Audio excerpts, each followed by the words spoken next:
Shalom pemirsa TVRI Sumatera Utara, umat Allah terkasih dimanapun Anda berada. Bagaimana kabar Anda pada siang hari ini? Mudah-mudahan kita semua dalam keadaan sehat ya. Senang sekali hari ini Mimbar Agama Katolik bisa kembali hadir menjumpai Anda di hari Sabtu 10 Februari 2024 bersama dengan saya Feby Grace Huta-Julu. Pemirsa, di Hari Orang Sakit Sedunia atau World Day of the Sick tahun 2024 ini, Paus Fransiskus memberikan sebuah pesan yang sangat menarik, bahwa penyembuhan orang sakit atau pemulihan orang sakit melalui penyembuhan relasi atau hubungan. Nanti tentu kita akan mendalami apa sebenarnya maksud yang ingin disampaikan Paus melalui pesannya ini. Kita nanti akan membahasnya dengan dua orang narasumber yang sudah hadir di studio TVRI Sumatera Utara pada siang hari ini. Langsung saja saya sapa. Selamat siang Pastor Marihot Simanjuntak. Selamat siang. Sehat Pastor ya? Sehat. Pastor Marihot ini sekarang bertugas di Komsos. Iya. Di Komsos. Dan bersama Pastor juga sudah hadir di studio yaitu Suster Cornelia FSE. Selamat siang Suster. Selamat siang Mbak Sebi. Nah kalau Suster bertugas di mana sekarang Suster? Di Rumah Sakit Santa Elizabeth Medan. Rumah Sakit Santa Elizabeth Medan. Wah ini sangat tepat sekali untuk membahas tema kita pada siang hari ini. Dan kita tentu akan mendalami lebih jauh melalui dialog-dialog, namun kita akan terlebih dahulu mendengarkan sebuah lagu yang akan dibawakan oleh paduan suara kongregasi Suster FSE yang berjudul Ku Persembahkan Cinta. Selamat menyaksikan.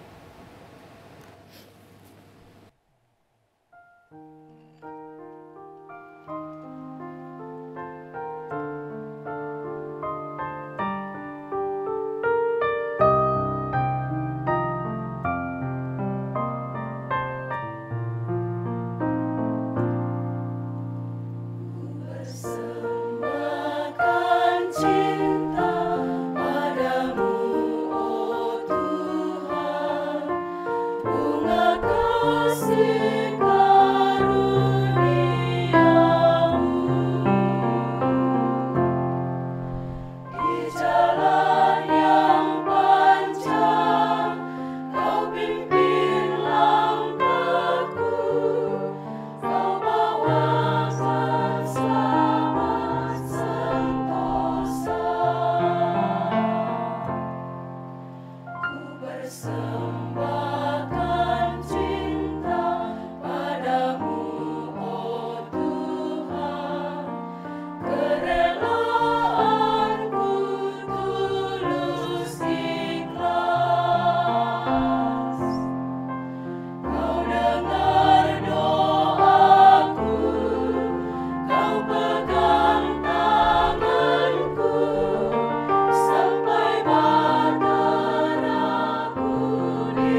Saudara-saudari yang terkasih, marilah menyiapkan hati kita, kita bersatu dalam doa.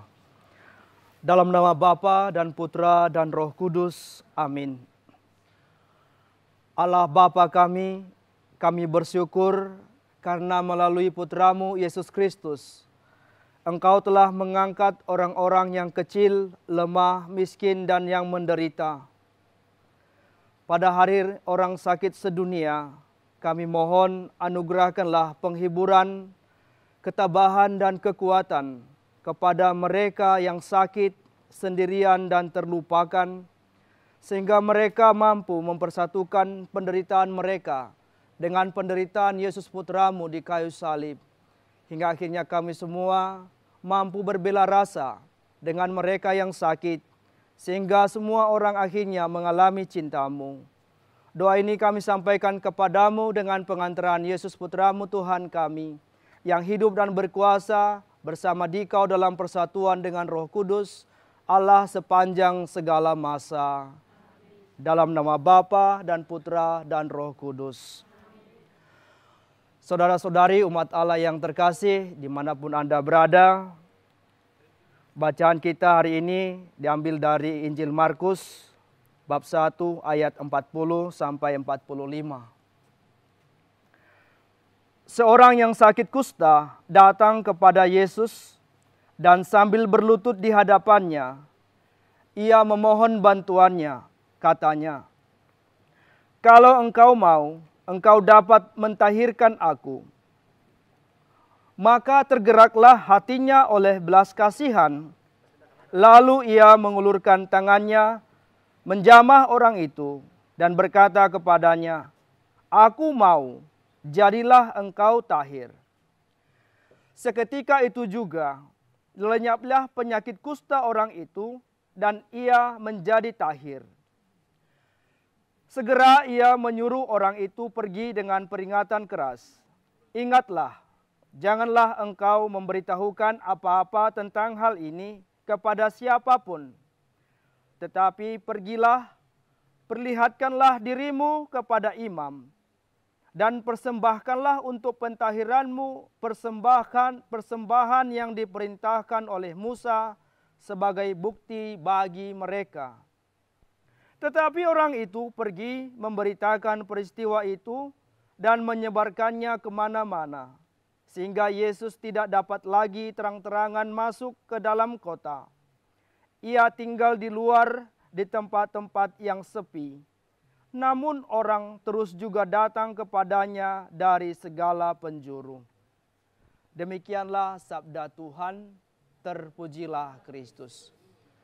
Saudara-saudariku yang dikasihi Tuhan, dimanapun Anda berada, berjumpa kembali dengan Mimbar Agama Katolik, dan bertepatan tanggal 11 Februari 2024, kita memperingati Hari Orang Sakit Sedunia yang ke-32. Saudara-saudariku, bacaan hari ini mengajak kita untuk merenungkan bagaimana permohonan seorang kusta kepada Yesus dengan mengatakan, "Jika engkau mau, engkau dapat mentahirkan aku." Atau dalam bahasa kita, bahasa sederhana, "Jika engkau mau, engkau dapat membersihkan aku dan menyembuhkan aku." Kita tahu seorang yang berpenyakit kusta adalah seorang yang dikucilkan dari komunitasnya. Karena penyakit yang mereka derita membuat mereka diasingkan.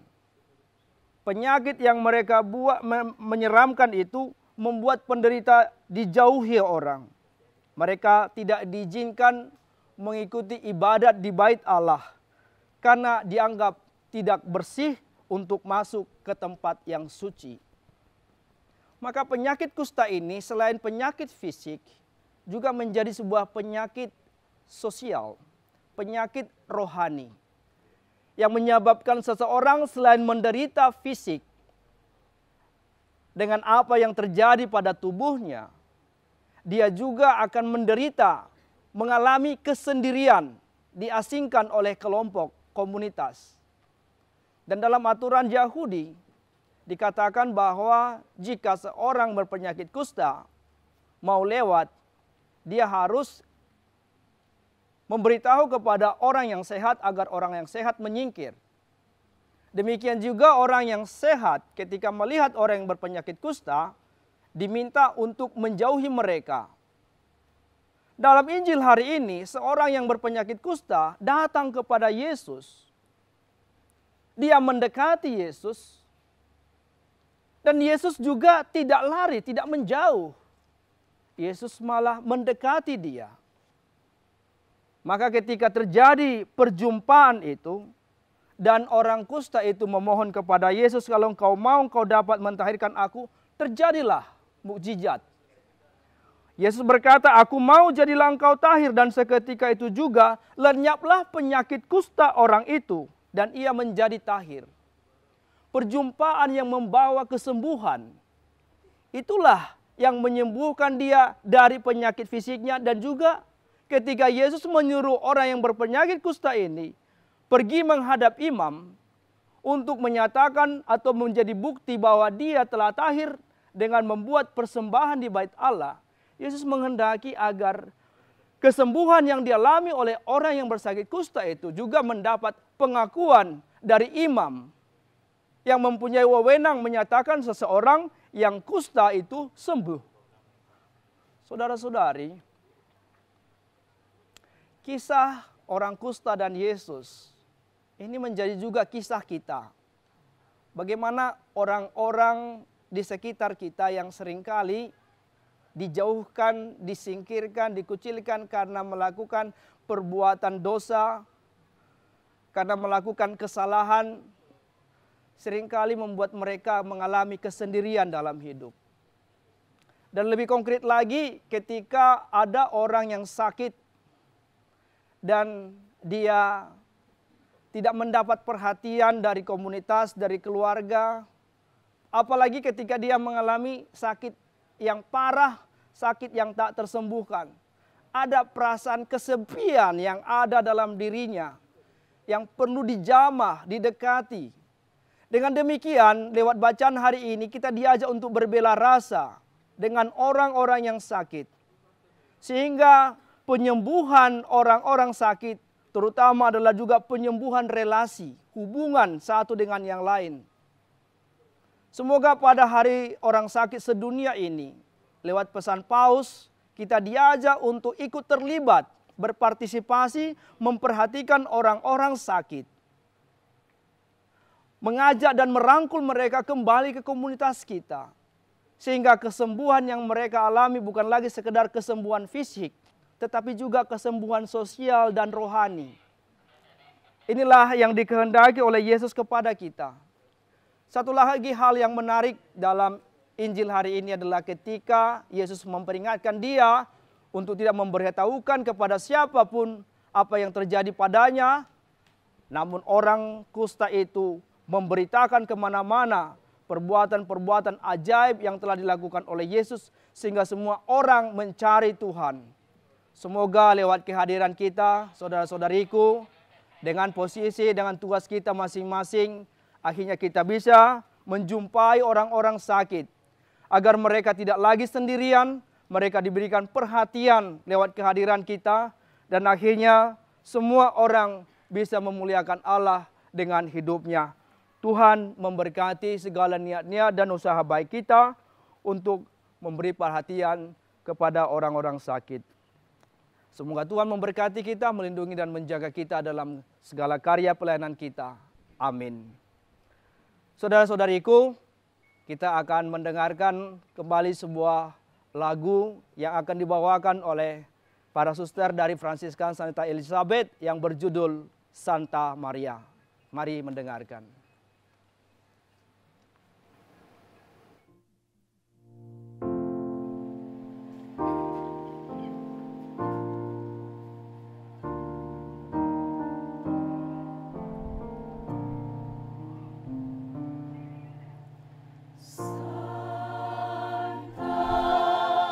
Santa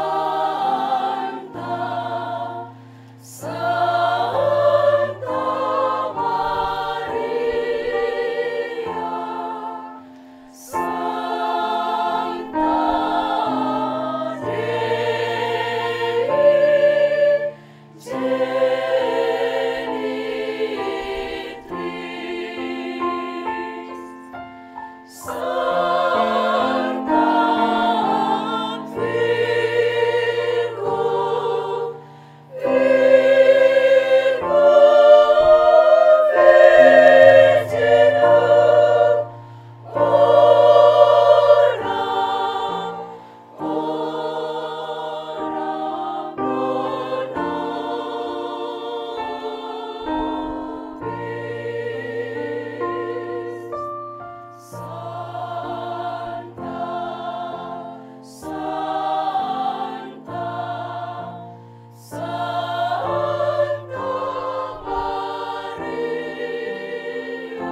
Baiklah pemirsa, kini kita akan mencoba mendalami lagi terkait dengan renungan yang sudah disampaikan oleh pastor dan juga terkait dengan pesan Paus pada Hari Orang Sakit Sedunia hari ini.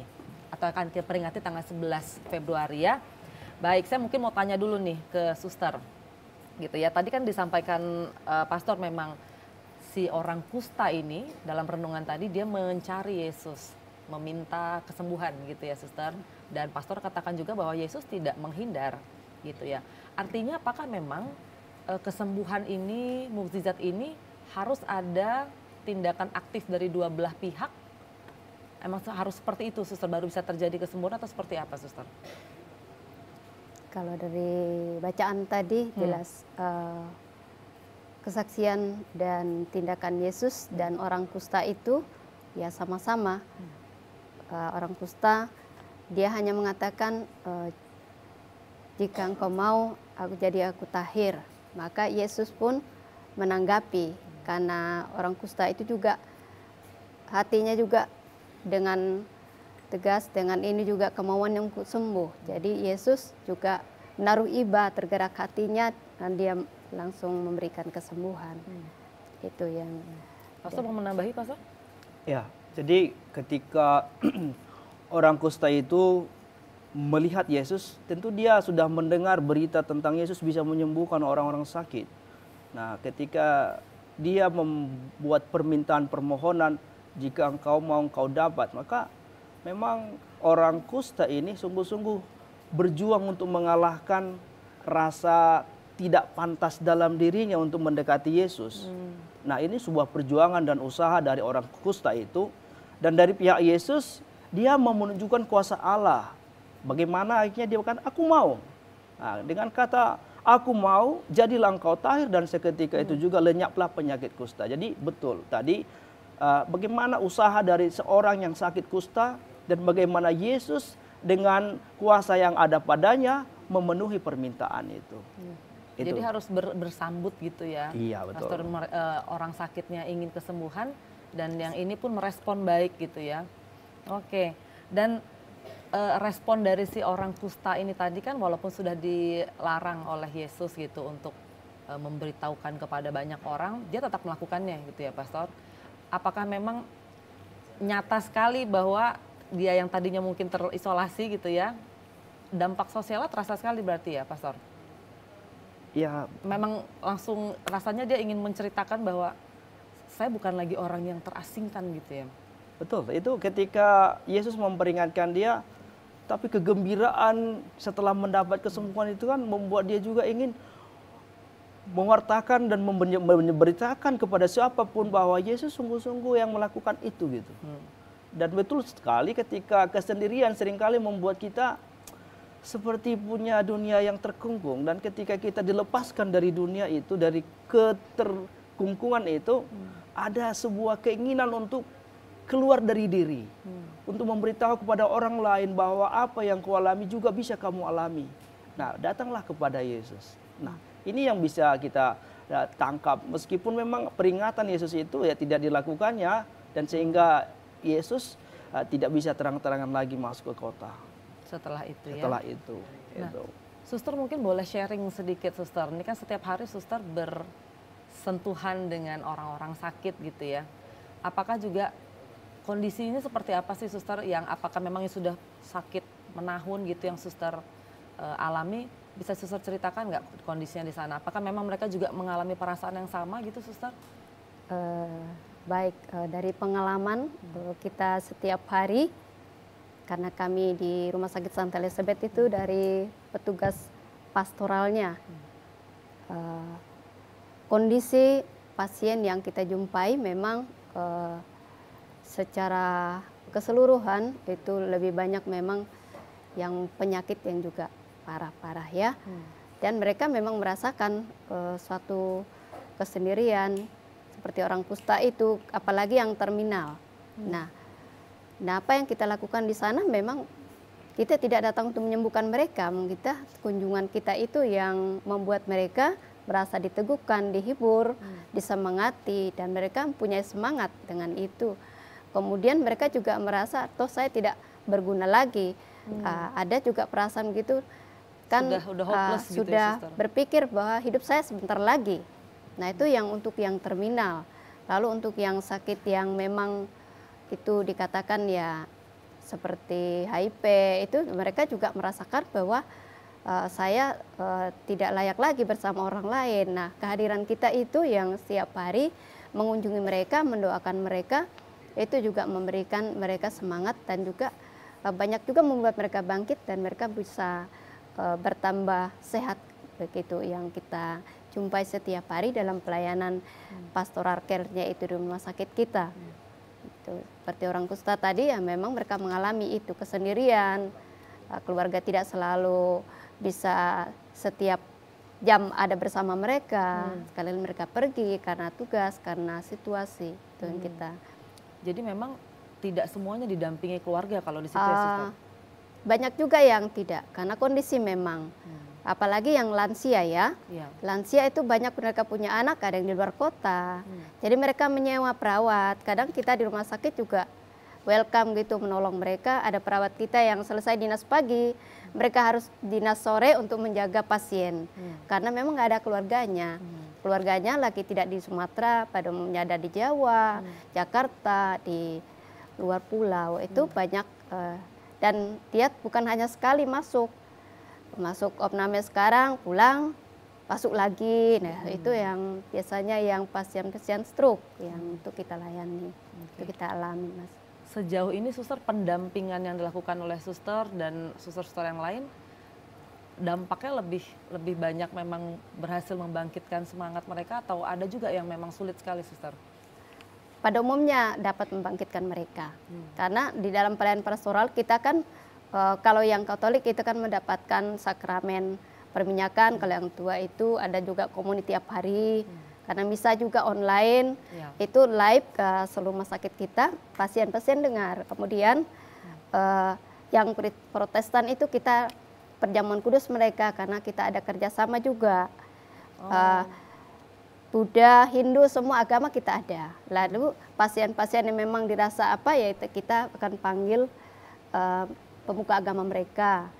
Selain kami yang petugas pastoral itu yang setiap hari memang kita kunjungi mereka, berdoa, menyapa dan menyemangati mereka. Dan mereka merespon baik dari pihak Suster memberikan itu, mereka merespon ya? Merespon baik, dan itu memang sangat mereka butuhkan memang dalam setiap hari lah. Kegiatan harian kami mulai pagi sampai itu kami lakukan semua pasien.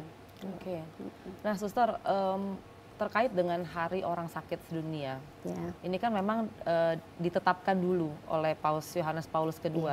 Sebenarnya mengapa gereja memandang penting ya sampai hingga Paus kala itu menetapkan tanggal 11 Februari lah sebagai Hari Orang Sakit Sedunia? Apa pertimbangan gereja kala itu? Gereja Katolik kan sudah memandang bahwa orang sakit itulah juga umat ya, umat Allah. Nah, gereja juga memberikan perhatian untuk itu, dan bertepatan pada tanggal itu adalah peristiwa Bunda Maria yang banyak menyembuhkan orang sakit, dan orang-orang sakit ini, orang lemah, orang miskin ini kan adalah inti dari umat Allah, gereja. Nah itu maka Paus melihat itu kita sebagai anggota gereja juga peduli kepada mereka, sehingga itu ditetapkan untuk mendoakan, menguatkan, dan membangkitkan mereka. Itu Paus Yohanes Paulus II. Oke, nah Pastor, apakah yang dimaksud dengan Hari Orang Sakit Sedunia ini hanya orang yang sakit secara fisik dalam pengertian yang dimaksud oleh gereja, atau seperti apa, Pastor? Baik, jadi Hari Orang Sakit Sedunia ini memang sekali lagi tadi sudah disinggung oleh Suster, ditetapkan oleh Paus Yohanes Paulus II di tahun 1992, 11 Februari 1992, tetapi mulai dirayakan 11 Februari 1993. Nah, pada waktu itu Paus Yohanes Paulus II sudah mengidap Parkinson ya, sehingga. Nah, kembali lagi ketika Paus menetapkan Hari Orang Sakit Sedunia ini tidak hanya secara fisik, tetapi juga secara mental, secara rohani, itu juga menjadi sasaran dari ini Hari Orang Sakit Sedunia. Oke, jadi memang tidak hanya sempit penyakit-penyakit fisik berarti gitu ya? Iya, itu banyak jenis sakit yang bisa ya, kita lewat kehadiran gereja bisa disembuhkan. Oke, berarti lebih luas sebenarnya pengertiannya ya. Nah, Suster, terkait dengan pesan Paus yang kita mungkin bisa kita baca begitu ya, penyembuhan orang sakit melalui penyembuhan relasi. Sebenarnya mungkin boleh nggak Suster kita perdalam sedikit maksudnya Paus ini apa gitu? Apakah memang dengan penyembuhan relasi sakit fisik itu akan bisa sembuh atau gimana Suster? Penyembuhan relasi, kalau kita mengingat bahwa memang itu memungkinkan menjadi sembuh. Mengapa? Kalau dari relasi sesama, melalui kunjungan, sapaan, dengan doa-doa kita, dengan orang sakit itu, selain fisiknya, dia mendapatkan sentuhan. Dari psikis kita berikan semangat. Dari rohaninya, spiritualnya kita berikan doa-doa. Dan itu kan penyembuhan secara keseluruhan. Maka relasi yang tadi mungkin dengan dia tidak menerima penyakitnya, dia juga marah, kecewa dengan keluarga ketika bertemu dengan kita, bertemu yang mengunjungi dia, mendoakan, terus keluarga juga yang berjumpa dengan kita. Itu juga akan bisa membuat dia berdamai dengan dirinya, juga dengan keluarganya, karena dia juga bukan hanya sakit fisik, kadang-kadang karena kondisi ekonomi. Nah, itu bisa menjadi sakit. Lalu kondisi keluarga yang tidak rukun, kita temukan juga dalam itu. Maka relasi itu diperbaiki karena perjumpaan, karena ada komunikasi dan ada respon yang positif juga dari yang dijumpai dan yang menjumpai, terutama yang petugas kerohanian bekerja sama dengan tim medisnya. Maka penyembuhannya secara holistik yang kita lakukan di rumah sakit kita. Oke, berarti memang tidak hanya fokus pada aspek kesehatannya saja ya, Suster. Tidak. Baik, nanti kita akan perdalam lagi, Pastor dan Suster. Namun pemirsa, sebelum itu kita akan mendengarkan kembali sebuah pujian yang dibawakan oleh Paduan Suara Kongregasi Suster FSE yang berjudul Tuhan Kami Tidak Pantas. Selamat menyaksikan.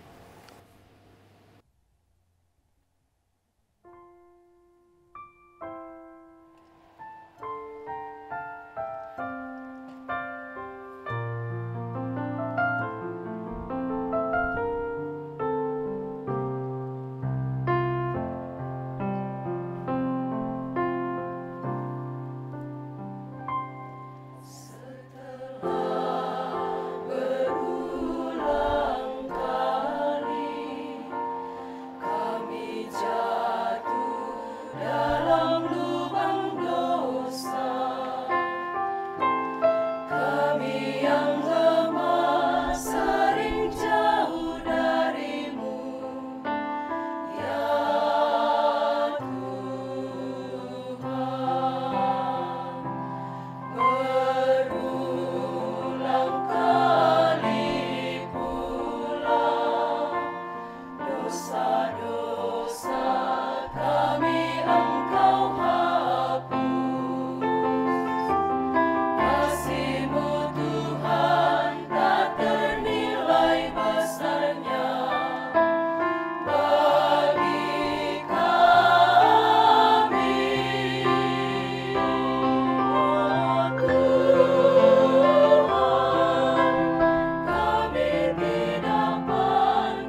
Baik, pemirsa, kita akan kembali melanjutkan perbincangan kita terkait dengan pesan Paus di Hari Orang Sakit Sedunia tahun ini. Nah, mungkin saya sekarang bertanya ke pastor nih ya. Kalau tadi dikatakan memang kita harus bisa melakukan membangun kembali relasi untuk membantu kesembuhan orang sakit itu sendiri. Tapi kan kalau kata lagu tak segampang itu mungkin ya, pastor. Mungkin gaya hidup sekarang juga sudah cukup berubah gitu ya, dan ini juga dinyatakan Paus dalam pesannya. Budaya individualisme sudah merubah pola kehidupan kita gitu ya. Jadi udah sejauh mana sih sebenarnya, pastor, gaya individualisme ini merubah bahkan termasuk perhatian kita kepada orang-orang sakit dan yang terpinggirkan? Baik, jadi dalam perawatan orang-orang sakit, Paus Fransiskus ya secara khusus mau mengajak semua orang yang terlibat dalam perawatan orang sakit melihat kembali apa makna terdalam dari memperhatikan orang dengan belas kasih dan iba. Kita tahu orang yang sakit ya mempunyai banyak keinginan, mimpi yang tak bisa terwujud karena kondisi fisik seperti itu. Orang-orang di sekitarnya yang sebelumnya mengharapkan dia melakukan ini dan itu, setelah dia sakit dia tidak bisa lagi beraktivitas seperti yang mereka harapkan. Nah, ini bisa membuat orang akan jatuh pada pembiaran, bahkan penyingkiran, melihat orang sakit tidak berguna lagi. Inilah yang sering menjadi produk dari individualisme, mengukur orang dari produksi, dari manfaat seperti itu. Nah, padahal sebagai pribadi setiap orang diciptakan oleh Allah baik adanya. Sehingga sebagaimana tema yang disampaikan oleh Paus Fransiskus tahun 2024, tidak baiklah kalau manusia itu sendirian. Ini sekali lagi membangun relasi dalam perawatan, dalam merawat orang-orang sakit, sehingga tidak lagi kita mau menekankan ego, tetapi kita berusaha untuk memahami penderitaan dan realitas orang sakit, sehingga kita ikut berbela rasa. Perasaan-perasaan apa yang berkecamuk dalam diri orang sakit, itulah yang menjadi satu tantangan bagi orang yang sehat. Melihat Tuhan, apa yang bisa aku lakukan untuk dia. Dan bagaimana aku bisa melakukan sesuatu yang membuat seseorang itu dikuatkan dan diteguhkan. Seperti dikatakan oleh suster tadi, mungkin orang sakit juga sudah merasa tidak berguna lagi dalam hidupnya. Tetapi lewat perhatian, lewat sapaan yang telah dibuat oleh suster di rumah sakit, seseorang yang barangkali adalah orang baru atau orang yang tidak dikenal, akhirnya dia merasakan ya semangat baru untuk bangkit. Nah, inilah sekali lagi bagaimana budaya zaman ini yang membiarkan masing-masing pribadi egois dan cenderung membuang yang tidak sependapat atau tidak sepaham dengan dia. Inilah kita coba lawan dengan apa? Dengan belas kasih sebagaimana ditunjukkan oleh Yesus dalam Injil hari ini. Oke. Ini menarik, pastor dan suster, tapi kita punya beberapa foto mungkin yang bisa ditampilkan di layar saat ini. Ini adalah foto dari kegiatan pendampingan gitu ya, suster, yang dilakukan oleh suster. Boleh ditampilkan di layar? Ya, ini bisa kita lihat ya. Boleh diceritakan sedikit, suster, ini aktivitasnya sedang apa ya, suster? Perawat orang kusta. Kusta ya? Ya, kita punya karya di Galang. Baik. Ini. Nah, itu mereka. Yang kusta ada berapa banyak sekarang? Ada berapa kakak di sana.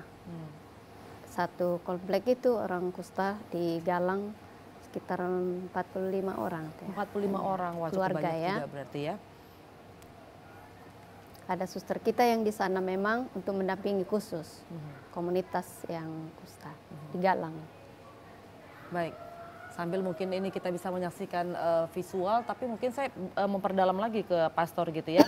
Pastor katakan memang pendampingan yang berbela rasa gitu ya, tapi tantangannya memang sekarang ini kan ya kadang ketika pekerjaan yang mengharuskan gitu ya, tidak bisa memberikan waktu lebih banyak, akhirnya kita mencarikan perawat secara singkat, yang penting minimal kebutuhannya secara fisik bisa terlayani dengan baik gitu ya Pastor. Itu gimana? Apakah memang diukur dengan kehadiran keluarga atau seperti apa Pastor yang bisa dilakukan?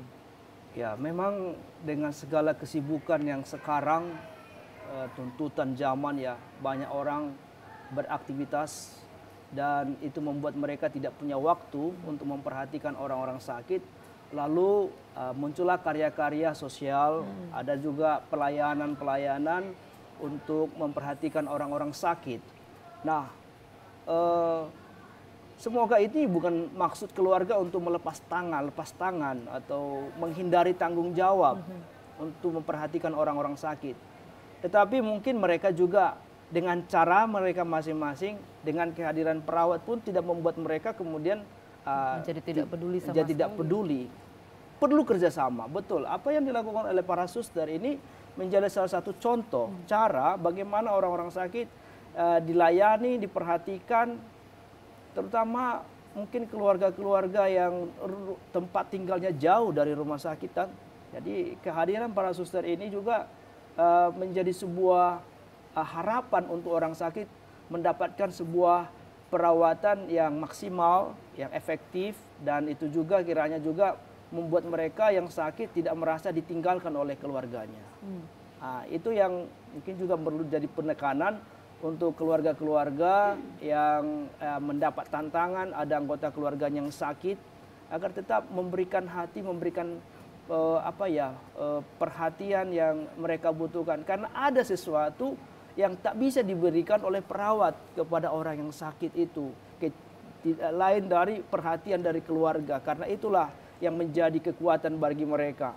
Orang tua contohnya tentu juga merindukan kehadiran anak-anaknya yang selama ini dia besarkan, dia didik. Nah, ketika dia sudah tidak mampu lagi beraktivitas, tentu kehadiran mereka di saat dia tidak mampu lagi, itu akan menjadi sebuah kekuatan. Dia tidak tahu berapa lama dia sakit, tidak tahu berapa lama lagi dia hidup, tetapi sekurang-kurangnya ada semacam tadi dikatakan penyembuhan relasi untuk orang-orang yang sedang sakit lewat perhatian dan cinta yang diberikan oleh keluarga dan juga oleh orang-orang yang berbuat baik. Kalau suster melihatnya seperti apa suster? Apakah memang pendampingan yang suster lakukan ini bisa menjadi yang utama atau memang ini hanya semacam support saja untuk yang seharusnya dilakukan lebih banyak oleh keluarga gitu misalnya suster? Ini memang pelayanan yang utama, kita punya kekasan rumah sakit ya. Karena kan bawahi rumah sakit Santa Elizabeth rumah sakit Katolik, maka memang penekanannya pada pendampingan pastoral itu utama. Memang itu sudah dicandangkan oleh gereja, wajib kita memberikan pelayanan pastoral sebagai lahan untuk aplikasi tugas gereja untuk melayani orang-orang sakit. Ya, makanya tadi ada kunjungan doa, ada juga sakramen perminyakan itu kita berikan. Lalu makanya pasien itu kan tiap hari diberikan komuni bagi yang Katolik setiap hari. Karena itu menjadi kebutuhan yang paling fundamental untuk kebutuhan rohani mereka. Makanan jiwa mereka itu memperoleh kesembuhan. Nah, jadi bukan hanya sekedar, makanya tiap hari kita lakukan itu. Itu sudah memang menjalankan tugas gereja juga sebagai penggembalaan. Ambil bagian dalam tugas gereja. Oke. Nah, saya balik ke pastor mungkin. Pastor, apakah memang permasalahan seperti tadi ya budaya individualisme ini juga memang muncul dalam putusan-putusan atau kebijakan-kebijakan dalam bidang kesehatan yang ada sekarang atau seperti apa pastor melihatnya? Atau sudah cukup memadai nggak sih kebijakan-kebijakan kita di bidang kesehatan terkait dengan ini gimana? Baik, perhatian gereja untuk orang-orang sakit memang diupayakan sedemikian rupa oleh gereja dengan melibatkan katakanlah karya para suster dan juga lewat pelayanan umat yang terlibat dalam karya pendampingan orang-orang sakit. Dan juga para pastor, kami khususnya di katedral itu salah satu bentuk pelayanan pastoral yang kami berikan untuk orang-orang sakit adalah pada hari Minggu kami mengantar komuni ke rumah-rumah atau kepada orang-orang sakit yang selama ini tidak bisa lagi mengikuti perayaan Ekaristi di gereja. Yang sudah sakit menahun gitu. Ya, sudah sakit menahun dan karena fisiknya tidak memadai lagi, tidak datang lagi ke gereja. Nah, setiap hari Minggu kami coba untuk mengirim atau memberikan pelayanan itu, mengantar komunik untuk orang-orang sakit. Oke. Selanjutnya memang kita juga berharap ada orang-orang yang memberikan perhatian khusus untuk orang-orang sakit ini, seperti karya suster dengan kesehatan. Selain itu juga kita memberikan pelayanan pengurapan orang sakit untuk pasien-pasien yang memintanya, yang dirawat di rumah sakit sekitar katedral seperti rumah sakit Siloam, rumah sakit Columbia, rumah sakit Murni Teguh, karena ada banyak rumah sakit di wilayah penggembalaan paroki katedral. Itulah yang saya bisa katakan tentang perhatian gereja, kebijakan gereja untuk melayani orang-orang sakit. Kalau suster mungkin bisa menambahi suster, ada nggak lagi kebijakan yang kita harapkan mungkin untuk bisa membuat pelayanan terhadap orang sakit ini menjadi lebih baik, suster? Selain yang sudah ada sekarang. Yang kebijakan yang biasa yang ditambahkan itu dari kunjungan umat. Ya, jadi kami terlibat juga selain di rumah sakit, kami juga ke lingkungan. Maka kalau ada yang sakit juga di lingkungan, lalu juga pasien kita home care, ya ada juga itu kita lakukan itu. Jadi berkesinambungan dia, berkelanjutan dia. Lalu ada juga bakti sosial, kita lakukan ada saat-saat tertentu kami ke lingkungan, kemana, ke paroki mana, beri pelayanan kesehatan gratis untuk yang lansia, untuk yang panti, itu kita lakukan juga. Kalau dari segi umatnya apa yang bisa dilakukan, Pastor? Ini kan dari suster, pastor gitu ya. Kalau kita yang umat supaya bisa menjadi lebih aktif membangun relasi ini seperti apa, Pastor? Ini saya sengaja pakai stola. Ini ya stola yang diberikan oleh kelompok Kerahiman Ilahi. Ini Jesus I Trust in You. Ini juga Santa Faustina. Nah, ada satu kelompok namanya Devosan Kerahiman Ilahi, Apostolat Kerahiman Ilahi yang ada di Keuskupan Agung Medan dan juga ada di paroki-paroki. Sebelum pandemi COVID, salah satu program dari kelompok Apostolat Kerahiman Ilahi ini adalah mengunjungi orang-orang sakit, memberikan perhatian untuk orang-orang sakit. Jadi ini satu bentuk gerakan dari umat untuk memperhatikan orang-orang sakit.